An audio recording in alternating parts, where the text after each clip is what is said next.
Welcome to episode 27, the first in my series of interviews. Don't know where to start building your fantasy world? Do you need more? Does it make sense? Forget any worries and become a crafter of imagination. This is the place that will help prime your mind. Now, it's time to heat up the forge, break out the mithril ingots and hammer. Welcome to the World Builder's Anvil. I'm your host, Jeffrey W. Ingram. Let's sup from the mug of Java and build. Today's guest is Dawn Metcalf. She is an author, a game evangelist, and a Jewish mother, a lover of fine conversation, and one of the most twisted minds I have ever met. From the land of pretty and pink to the frozen waste of northern Connecticut, she has built an empire of imagination. She's had multiple books published. In her latest series, the Twixt, she has the books Indelible, Invisible, and soon to be released, Insidious, which will be out July of 2015. Now let's welcome Dawn Metcalf. Now, in full disclosure, I have known Dawn for years. She is one of the people I love to talk about world building with. She is a true fantasy and world building resource. Hello, Dawn. Is there anything else you'd like our audience to know about you? Whatever they said, it's not true. No. I'm actually a very nice person. I just happen to really enjoy writing scary, creepy, twisted stories. I guess might be good. Very good. Now, do you feel orc or elf today?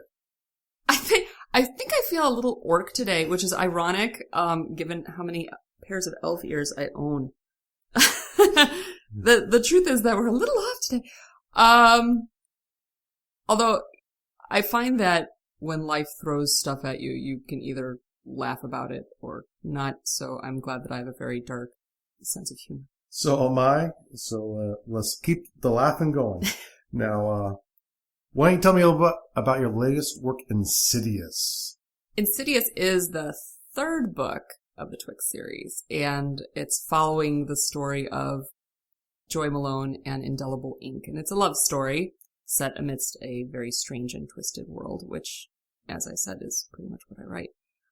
What I like about writing an epic or a series, which I've never had a chance before, is besides being able to tell the original story, is being able to kind of tease out all the possibilities. I'm able to explore their relationship, but also the relationship with other characters, secondary characters who have become favorites of myself and fans and my editor, explore the world more. I really get to dive into those things. And so, originally, when I was given the opportunity to write for the Twixt, it was a 2-book deal. When they offered me 2 more books, what that meant was the first 2 were kind of a complete set of a duology. Being able to have a second duology meant that I had to go back in, break something, and create something new. So Insidious is almost like a first book. Okay. Because I get to go into a favorite world and break it and see what happens.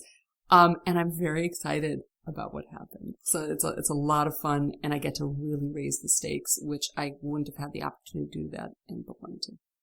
Okay, so the one thing I just noticed in that is you seem very happy with the word break. I'm a very nice person. No, what I enjoyed was, because when you write a book, you want it to have a beginning, a middle, and an end. When you had a duology, you knew that you could have an arc, an over-arc, over those 2 books, which also then needs a beginning, middle, and end. So it had actually ended, even though there were things that I still wish I could have said. So I got the chance then to say them. But if you're going to have a story, you need something to be new, a new thread to pull, and see what falls apart.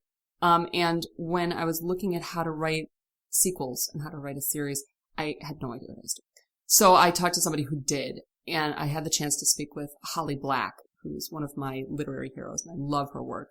And I got to speak with her for a whole 15 minutes all by myself, and was able to ask her what did she recommend for looking on how do you write a good sequel, how do you write a good series. And her piece of advice was, you take something that was in the world the first time, either a way the world works, the magic works, or something you believed about a character, and say it wasn't true. Turn it 180 degrees and say that that was a presupposition, and now here's the new reality. and start playing with that. And I really took that to heart. So, while break might be a very violent verb, it's actually true. And I think being able to give yourself the freedom to say, you know what, that idea that I let you know, that wasn't the 100% truth. And keep going. It's sort of a little conjurer magic thing. So that was kind of fun. Okay, so it's not the 100% truth. Do you know what the 100% truth is about your world? Or is there parts of it you still don't really know? Well, no, I think it's really important for an author to be able to know their world inside and out. It should be rock solid for you. And I know that there's the want to be able to tell every single little detail and every bit of research in your book because you've done so well and you love it so much. But the truth is that if you put all that in, you're going to make your readers' eyes roll up. But I believe that no matter what is in the book, if somebody has some crazy question outside of left field, an author should be able to answer it instantly. So how do you connect your world building back to the story?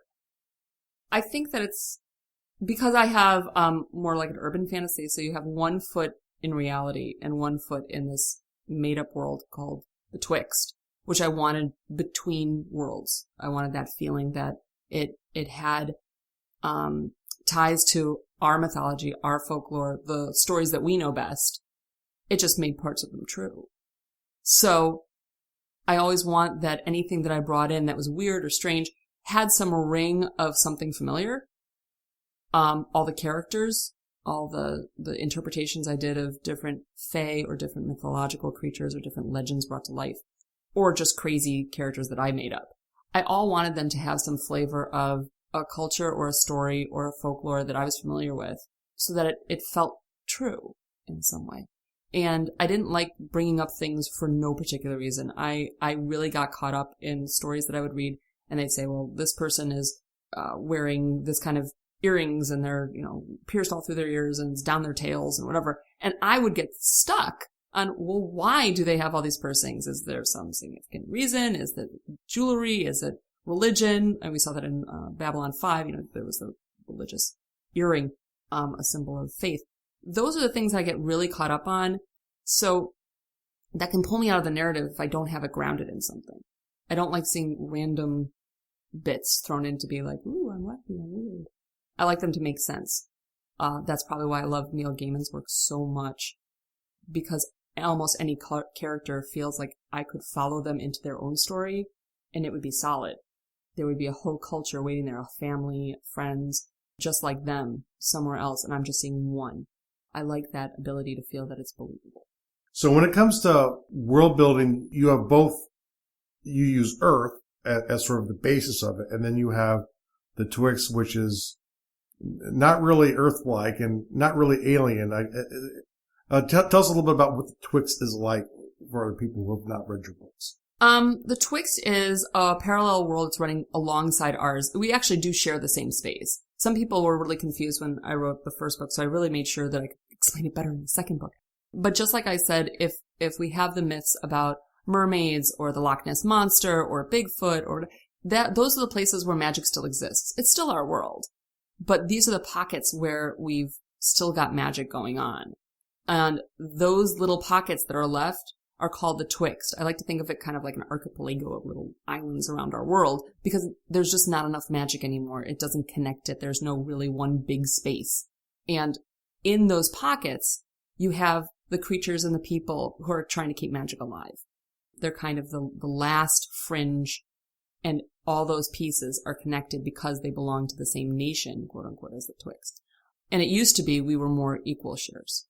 We used to live together, and there were agreements between humans and, let's say, fairies or protective gargoyles or the people who work those spaces. And then we lost those to time. So they are invisible to us and lost.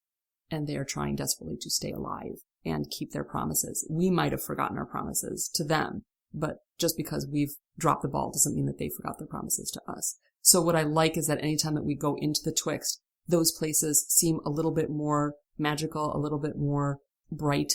The colors are more vivid. The people are more kind of fantastical. And that lets me make a brownstone in Boston seem a magic space And every time we go to the brownstone, to Grouse Claw's brownstone, there's that moment that I feel it. There's a sound in the back. Dun, dun, dun, there we are. Because that's one of the strongholds of the Twixt. Very good. In Boston, of course. In Boston. Well, that one's in Boston.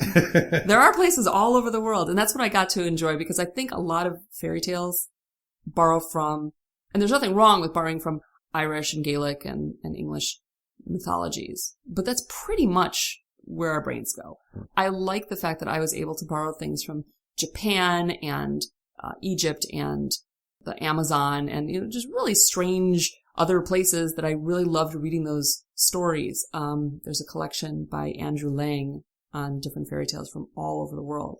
And I used to love those books. And I went back to them, or folklore from around the world, or you pick up Grimm's fairy tales. Which I must say, the fairy tales I like the best are things like Grimm and less like Disney. And the original Grimm, or maybe the TV show, or... No, just... Yeah. Anything that had, chopping off toes to fit into shoes and stuff like that. I found that there's those notes that feel very real and very vivid that I think are universal, that we all feel that moment of kind of horror or gasp or awe. And those are the things that have transcended time. And I wanted to borrow that kind of timelessness feeling of what's real, what's a story, and bring it in and touch it into the Twixt. So the Twixt is those stories come alive. And I enjoy that. But they're not always fluffy. Maybe bunnies, but just not fluffy ones. No, not fluffy bunnies, no. Okay, so you talk about using non-traditional Western mythology, which is awesome. And one of the things I always think is, as you're focusing on Western readers, probably for the most part, your readers are going to be in Western countries. Do you have to spend more time explaining the non-Western mythology that you're bringing in? Or do you not really worry so much about that? Yeah, I'm more of a less is more. What I hope is that it's sort of like a little taster spoon. So if you saw something that was really interesting and you want to know if it's real, you could probably Google it. And most likely it's not. But it probably has something close to it. And if you decide to go down that rabbit hole and find out more about what other great stories are out there, that's great. I consider that a win. I would love to sit there and just write all about the stuff that I was passionate about, or why these stories really spoke to me, or why these creatures when I ran across them, or what it was when I made up this character, where its origins were, and I could just put all of that in there. But I shouldn't do that, and I don't. I save it for things like this, for interviews, where I can tell you that Grouse Claude was based on a Chinese fortune frog, and though they had 3 arms, I used 4. And, that image was borrowed a lot from things that I played when I was a gamer, or Oz from the Myth Inc. stories that are by Robert Asprin, which I grew up with. And all those things kind of collide together to create these characters that become very real for me, and hopefully then become real on the page. And since I know that Grouse Claude happens to be a favorite character by a lot of people, I guess I succeeded somewhere, so that's good. When I say that on the shelves, you'll see a lot of stories that borrow the same mythologies or the same world building. You'll see a lot of things that are based on Bram Stoker's Dracula, which I adore. You'll see a lot of things that have werewolves, or looking at mermaids, zombies being a really big trend right now. These are things that you'll see, and you might see different interpretations on them from different places. But I like to say that my stories are probably the only ones where you have a pearlescent skeleton running around, or an 8-foot-tall 4-armed toad with scoliosis. Those are mine. Those are mine. You're definitely not going to see those as normal everyday stories. I have to say, as a lover of fantasy, I can really appreciate that. Currently, one of the stories I've been working on, because of the zombie trend that you're talking about, I added a zombie mouse because I found it very humorous. Yes. Yeah, one of my favorite characters that never actually made it into a book was a conversation that I had between another friend of mine. And I think, honestly, and this is important for world building, the best ideas come out of conversations with intelligent, creative, crazy people. Those are the best. You will get the best characters, you will get the best ideas, you will get the best shapes for your world or your religions. Please talk amongst yourselves. So this one character, which was my favorite, was in one of those, it was a mutant animals.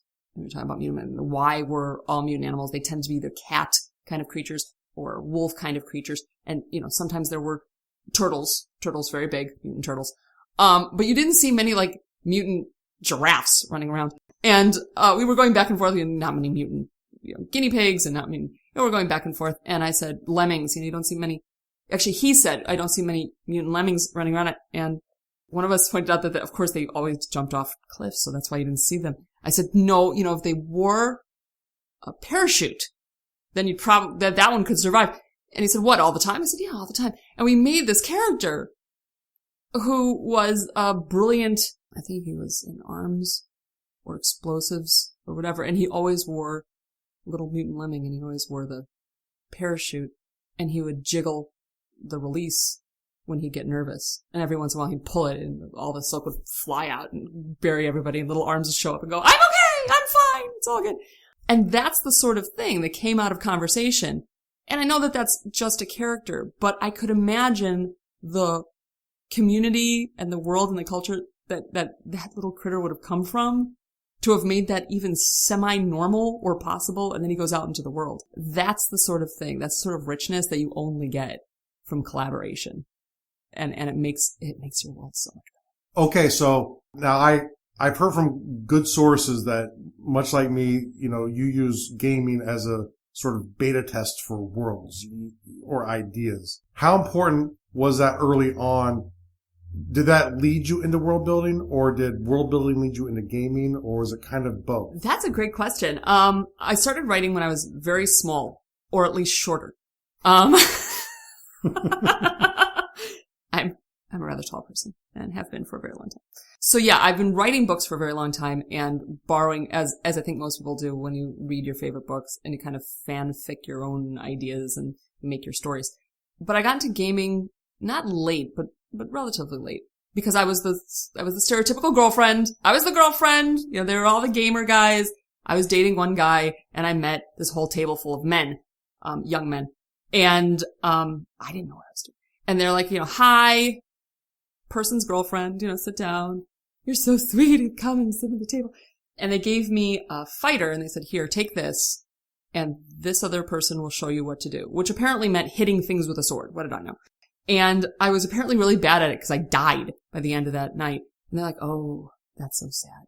Why don't next time? And I'm thinking, next time? Next time, we're going to give you a thief, and all you have to do is poke things to see if that it's safe and carry the stuff. This was my job. I'm like, so, still dating the guy, so it's good. All right, go to the table next time. And as we're playing this in this world, and I'm reading and learning about the world of gaming, which was, at the time, I don't even know if it was AD&D. It may have been D&D at that time.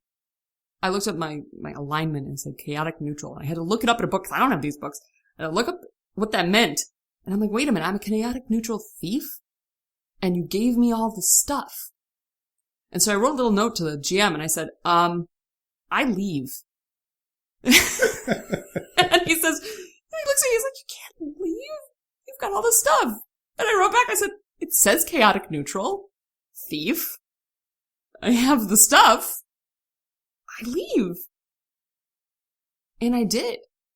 And the entire group blew up getting mad at me. And one of them hunted me down, and so I cut him in for 50% of the loot and got away. So it worked out great. It was a great learning lesson about how worlds work and also how guys work. That was great. Because within a couple of years, I became the GM. And I was able to create a world. Which I can tell you is a pretty heady experience when you're, a 14-year-old girl in charge of 8 to 12, 14 to 16-year-old men. That was kind of fun. We won't explore that one too much. But what was challenging was they had memorized all these books. They knew all the rules. They knew all the stats. They knew all the monsters. So there was no way I was going to be able to use the information that were in these books in order to surprise my readers, my gamers. And I felt kind of obliged. There was an obligation between us that I was supposed to twist their lives and make them miserable. That was my job. So I said, look, all of the things that you know was in the old world. And there have been explorers that have gone across the ocean and found a new world. And you are the first people who are going into the new world to make it safe for other people to come in. And therefore, all the monsters and all the things, you can't presume what you see, because these are New World monsters. And they're like, oh, okay. But that gave me the permission to rewrite a world based on things that had happened before, because, it's still the same planet, so we're all the same. But I was able to twist it to my will, and I very much enjoyed that. So that was also a great place of lessons, and it was also a wonderful place to see where things work and where things don't, because you get very honest reactions around a gaming table. If they're bored, no matter how excited or how much research you've done. And if they're excited about the strange little bright thing on the corner that you had no intention meant anything, there they go. And you're going to have to run with it. And I think that ability to improv and build off of other people's excitement, or lack thereof, is also really helpful in storytelling and world building. So sort of going back to the world building topic here a bit. When did you first know that you had a love for world building? I always loved world building. I was a storyteller. Ask my mom. The idea that you could look at the same thing differently from different perspectives, from different cultures, fascinated me. How I could point at a flower and I could say flower, and a lot of other people would probably say flower, but some people could say rose, and some people could give the Latin definition, and some people would say it in a different language, or some people would say love, or Valentine's Day, or spring, or like, you get that all of those could be true. Manure. Yeah, right. That's more of a stretch, but yes, depends where it's planted. It's interesting to see what people bring to the table. And I was always fascinated by what shaped your eyes when you looked at things, when you interpreted things, professionally as well as creatively. So the idea that I could take one thing, I go and pick up an object in Home Depot, or, make out of Legos, and you look at it and you say, well, in this direction it looks like this thing, but in this direction it looks like another thing, and spin it out into these wild worlds where anything was possible. The question, what if, is still my favorite question. What if, and just take one thing in the world and tweak it. I played that game with my kids when they were small, and I said, what if the sky was made of ice cream? Then what would be true? And we would talk about, then, the seas would be made of chocolate, and the, clouds would be made of whipped cream, and when you had a boat, you would be using ice cream scoops for the oars. You can spin it out, and it creates a world that's internally logical. And I like that, because just that one simple question could just breathe everything into life. So it's a childlike joy that I enjoyed doing that with, having stuffed animals that became troops of whatever, or you build forts out of pillows, that's the castle of wherever. That sense of play, of creating an entire world, is wonderful and a lot of fun. But I am a stickler for it being kind of internally consistent.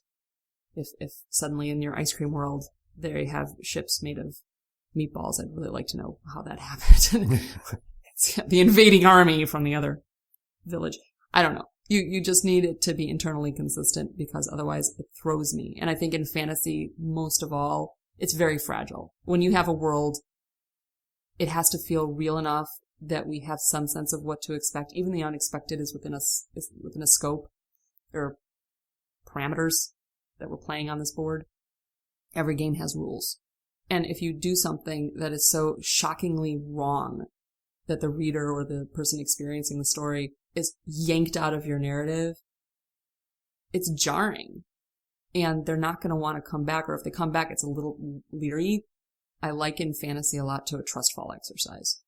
Like, you're trust falling into my arms to show you this world in safety. And if I drop you on your head, you're not going to want to read anymore, and you're going to be mad at me. So I have another obligation to not do that. That doesn't mean that I'm not going to mess you up along the way. That's part of the gig too. But, it has to stay internally consistent. It has to be solid, and I have to know what's going on. Even if I don't, even if I'm running with it, it still has to follow, the patterns that I set out there. Nothing makes me crazier than if somebody says, well, the gods work like this, or the magic works like this. And this never happens except this once.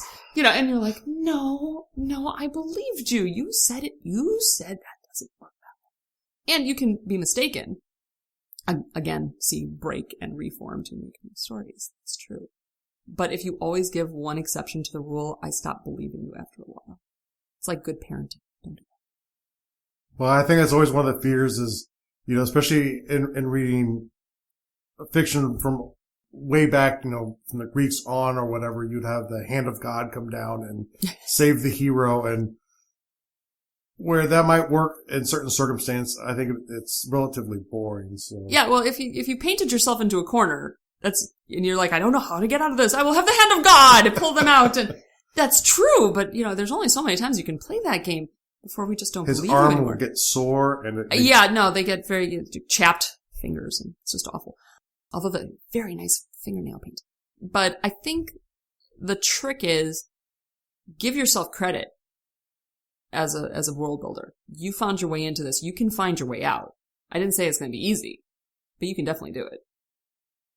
Okay, very good. So what is your I can experience? And from that, I mean, what is the moment where you knew that you should stop sharing this just around the table or with family and friends and actually share it with the world? Oh, well, I wish I could say it was something in me, but I'd be lying. I would write books for me. And I think looking back on it, I say it's like I had a belief in like the book fairy, like the tooth fairy. So there's this book fairy that flies around and somehow knows that you're writing books. And they just flitter around and they will discover you. And they say, I hear that you are writing a book. Twinkling. And you want it to be published and it will show up on a shelf and it will be millions of dollars and make millions of people happy. Like, Kermit the Frog. That's not how it works. It's not how it works. It was me and a drawer. And I would say that I would write the book and I would write the end and you'd get like 30 seconds of that feeling of accomplishment. And then you're like, okay, what's next? And you start another book. It wasn't until my husband, dear man that he is, turned to me and said, you might have more success if you sent it somewhere. Which seemed like a really novel concept at the time, no pun intended. But I didn't know what to do. And I had been researching national organizations, either the SFWA or SCBWI or other big writers' organizations that are national and international in my genre. And he's like, well, are you going to sign up? Eventually. He's like, no, why don't you do it right now? Right now. And he sat me down with my computer and I signed up. And he goes, when's the next conference? I said, well, it happens to be next weekend. He goes, oh, you should go. Like, I can't go. I don't know what I'm doing. He goes, yes, that's why you go. And he was right. And I got to meet the first professionals. I learned about query letters and blurbs. And one of my goals became that I wanted to be somebody who gave back in that community now. And I've been a facilitator and a speaker with SCBWI. I've been hired a lot to do these things because I really do believe I would not have thought to take that step, which sounds ridiculous now, but it's true. And I want to make sure that other people feel empowered to take that step because it's ridiculous not to. It just never even occurred to me. And it is a game, and there are lots of games being played now between traditional publishing, indie publishing, self-publishing, different avenues of putting things out there like this podcast. These are things that weren't available before. And now there's so many ways that we can share stories. You want everybody to be able to share stories. So I think that was my first moment was my husband telling me, he was telling me to do it. That's not to say that book got picked up. It didn't. And I think it was maybe 17 novels and an embarrassing number of picture books that shall never see the light of day before I actually got a contract. So it wasn't quick in some senses, and in other senses it was really fast once I threw my hat in the ring. Yeah, I know. It's one of the things I've always thought, it's kind of like, you remember the never-ending story, correct? For me, stories that sort of die on the computer or die in the desk drawer is like a bad ending to that movie. where nothing wins and there's just a void because there's really nothing left once you've forgotten about your story in the drawer. It's gone, so might as well let someone enjoy it along with you. Well, there's a lot that I could say about that. One is that I had stories that I just loved and they weren't going to go anywhere, or they were, 4 billion pages or whatever it was, or fan fiction or something that was just for me. But in there, hidden in there that I did not know, were the seeds of other characters that were going to come up in other books, or ideas that I played out in one draft that really weren't going to work in that draft, but I could use that same scene somewhere else, or that same what if question. They're kind of like the training grounds. That doesn't mean that I think that I'm going to go back and publish those books. Some of those books are not going to be published. Maybe some will, I don't know, but most likely not. Now that I have kids of my own, I'm able to share some of those stories, those early picture books and middle grade books that I thought were really hilarious that no one else did. But my kids do. So that's or they're being polite to mom. I don't know. Good kids. Yes. I get to have that satisfaction of sharing it, and some don't. And I feel bad about that. There's some stories there was one world in particular. I was so proud of it. And I worked on it for 2.5 years. The world, the magic, the characters, the interconnections, the politics. I was very proud of that world. And it didn't go anywhere. And it feels like it's a loss, and it feels like I let down the characters, or I let down the story, or I let down myself. But the truth is I didn't. It was a playground, and maybe it's a playground just for me, or for the people who helped me along. But I was stunned to find that one of my old projects that never got finished, in the Twixt series, she's in that story from 5 years earlier. A minor character. She had a different name, but in my head, she was the exact same person, and I'd forgotten that I'd written her that first time. And when I went back and I looked at this, I'm like, oh my gosh, there she is. And to realize that she'd been waiting in the back of my mind for 5 years before she could become fully expressed. And let me tell you, in these books, the Twixt books, she's in invisible ink, she's fully expressed. So I'm sorry I let her down in the first book that she was in, but now she gets to reign supreme, so that's fun. It's not really like plagiarizing yourself, I don't think. So no, I'm sure 5-year-old me would have been fine with that. Okay, so what is your biggest achievement to date? Being right here on my very first podcast, which is true in some sense. It's kind of wild to be asked to come here. My biggest achievement to date, I think, actually was that first feeling of I actually saw my book on a shelf. That was my goal since I was, I don't even know how old, 5 or 6. I wanted to write a book and have it be published, and I got to go into a Barnes & Noble, and without breaking anyone's arm, I got to see my book on a shelf, real, live. I could touch it, I could poke it, I could open up the pages, I could smell what the book smelled like. It was unbelievable that I'd actually done it. An embarrassing amount of time later, but it actually happened. I didn't hallucinate it. Or I've shared this hallucination with lots of people in the world because they have the copies too. That's kind of amazing. It's amazing. It was one of my 3 life goals, and I did it. So, maybe. What real world advice do you wish you could go back in time and tell yourself? Oh my gosh, get over it. I think really, I don't know what I was thinking. Like, besides the book fairy thing. This is all a hallucination. I don't know what that was all about. But that I thought I needed to be a certain level of something to have permission to be authentic enough to write my book. I mean, I wrote it. I didn't just send it anyway. I don't know what I was thinking. What? I needed some sort of degree or some sort of permission or some sort of, shaft of white light and chorus of angels. What was I thinking? No, I wish I could have gone back and said, you know what? Trust in yourself. Learn what it's about. Go do it. It's one thing to say, I'm going to write a book. Or for people to say, I always wanted to write a book. It's another thing to have written the book. It's another thing entirely to let other people look at the book and shred it. And it's a huge deal to rewrite the book. and then to pound the pavement over and over and the query letters and learn what's out there, or just taking it on yourself and hiring the people to make it into the beautiful product that you want it to be. That's some major steps, and you've got to have some self-confidence in your right to do so. I don't know what I was thinking, waiting for somebody else to give me permission for the right to do so.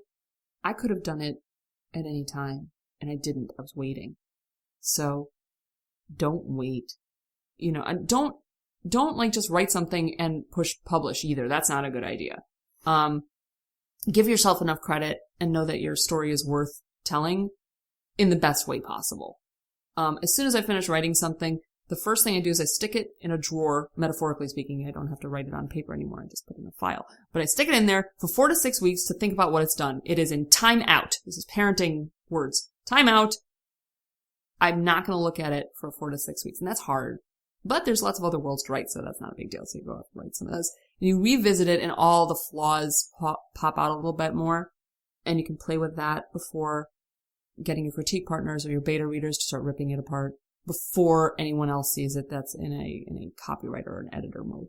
You don't want to jump the gun, because if you think your story is worth it, then treat it like it's worth it. Treat it like a professional, because you only get one shot at it. You don't want it to be a half-baked idea. Half-baked cookies, yes. Half-baked book, no. So tell me a quick story about some task that could have gotten you started sooner. Again, going out there and learning. To be fair, you and I are of an age where we can say it's not like there was Google when we were first doing this. All right. You could not, believe it or not, there was a time where the way that you had to research this is you went to the library and asked librarians, who, by the way, know everything. Librarians are the keepers of all knowledge in the universe. Respect them. And that's still true. But Google makes it a lot easier to get a lot of information. Blogs, there are informative sites out there.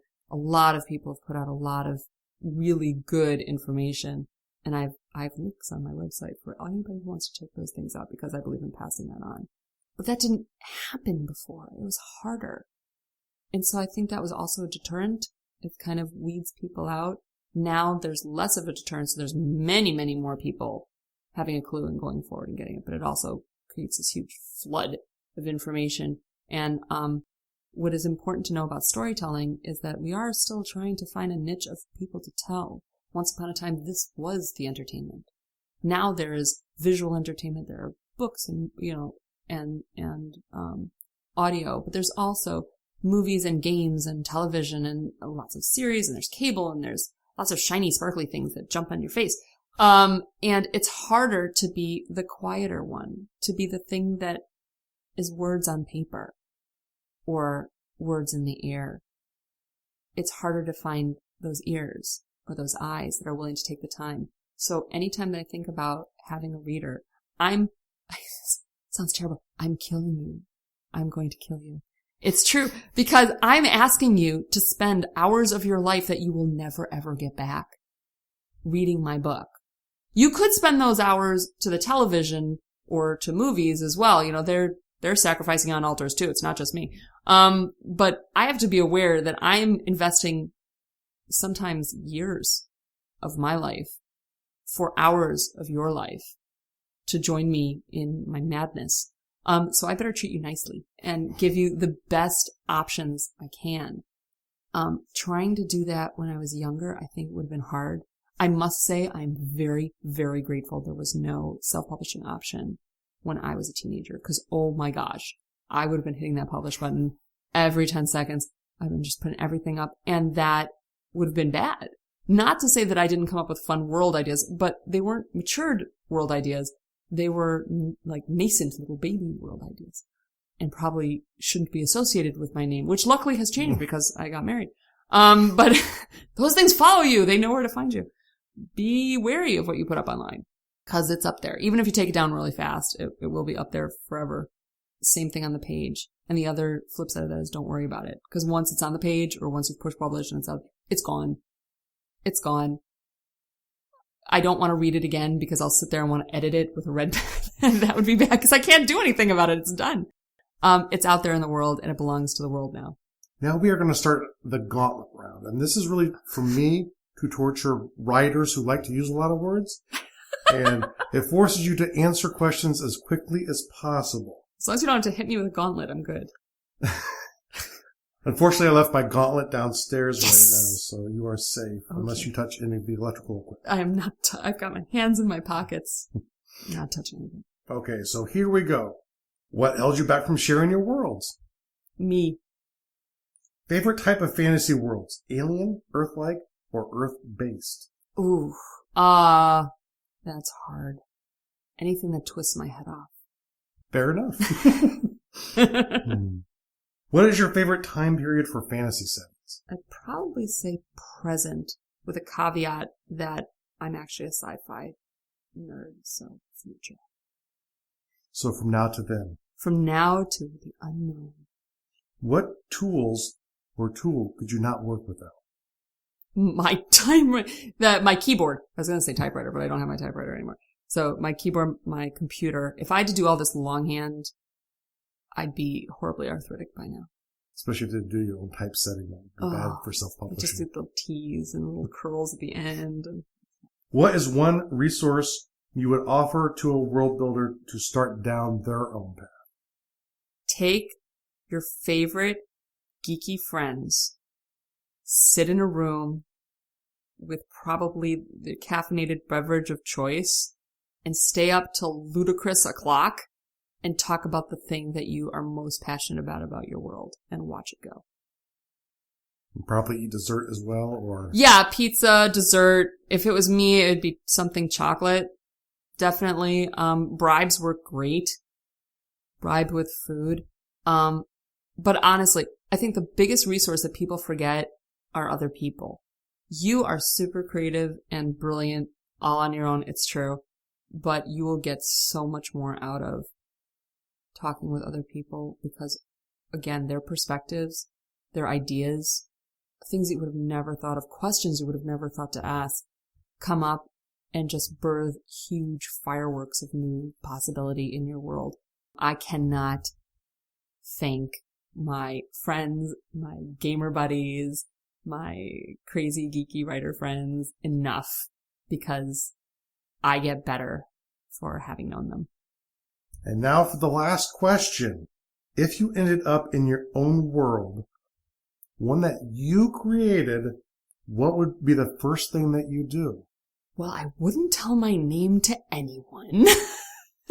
Ever. And I would try to ally with the biggest, largest thing I knew. I think that might be the best bet. Yeah, make friends fast. Very good. That's probably good advice. Says a little bit about your worlds, too. Excellent. Yeah, probably. Okay, well, I really want to thank you, Dawn, for joining me today here on the World Builders Anvil.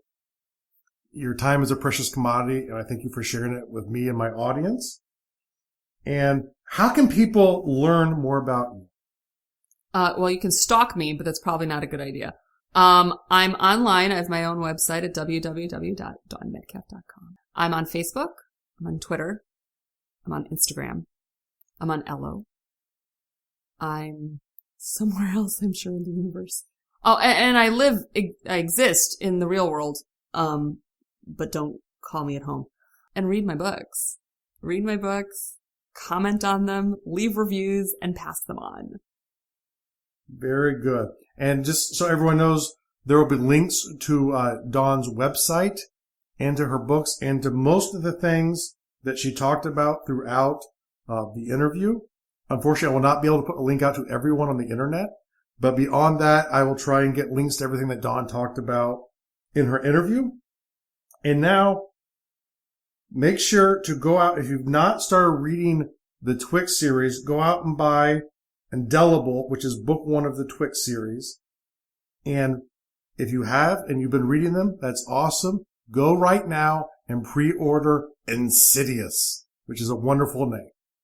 And as always, make sure to go to Gardul.com. That's GARDUL.com for the show notes.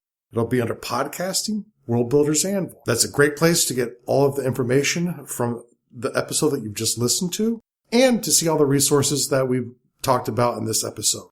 Thanks for joining us this episode of the World Builders Anvil. Please be sure to rate and review us in iTunes, and please help get the word out to your friends about our show. And join me, Jeffrey W. Ingram at Garduel.com, to see the progress of my world and learn why I made the choices I did. And please contact me and let me know the topics you would love to hear in the future. Now strike, while the myth rolls high.